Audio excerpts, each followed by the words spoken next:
Oi, Oi. tudo jóia? Domingo, dia 31 de maio, começamos mais uma lição 10. E aqui nós vamos falar um pouquinho sobre Davi, Salomão e a monarquia. Hoje em dia muitos têm a considerar que Davi foi uma lenda e não um fato histórico de verdade. Dizem que Salomão, por ter recebido sabedoria, diz que tudo isso foi uma lenda, foi uma fábula e que não aconteceu de verdade. Mas se a gente parar para pensar nisso, se Davi não existiu, Salomão não existiu. Se Salomão não existiu o Templo de Salomão. Se o Templo de Salomão não existiu, ele não poderia ter caído, coisa que caiu. E o muro dele é o Muro das Lamentações, que está lá em Israel fisicamente, que você pode ir e tocar.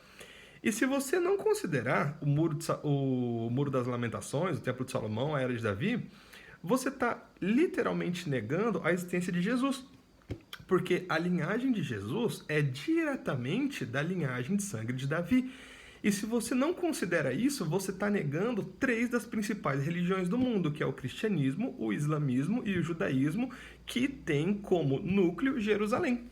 Legal, né? Nathalie vai ler um pouquinho, um versículo da Bíblia, para nos ajudar um pouquinho. 1 de Samuel 17, 1 ao 3.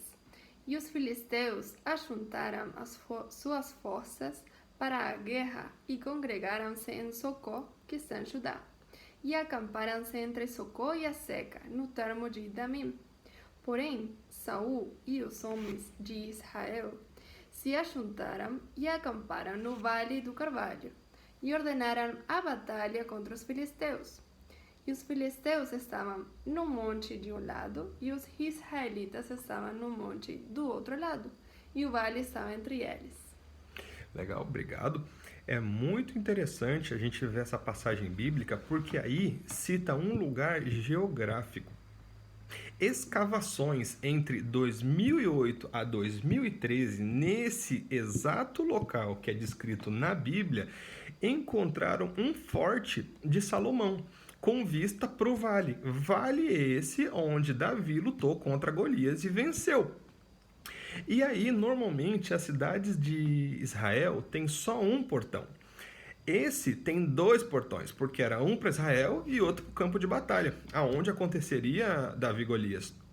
E é muito interessante porque nas escritas desse templo, futuramente foi escrita a palavra Esbaal, que é o nome de um dos filhos de Salomão, confirmando mais uma vez Davi, Salomão e seus filhos. E é muito interessante também a gente ver que em 1993, escavações na cidade de Tel Dan, no norte de Israel, descobriram inscrições com o nome do rei Hazael de Damasco, que foi um dos conquistadores em cima de Israel, aí mostrando a queda de Israel.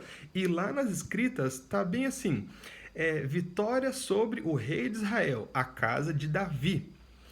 Ou seja, mais uma vez, provando que Davi foi real. É muito interessante a gente ver isso, é muito importante nós considerarmos Davi, porque Davi, um símbolo tão grande, pode simbolizar tanto para a nossa fé, que ao negar Davi, a gente pode estar até negando Jesus na nossa vida. Espero que nós tenhamos uma ótima semana e nos vemos amanhã. Tchau, tchau.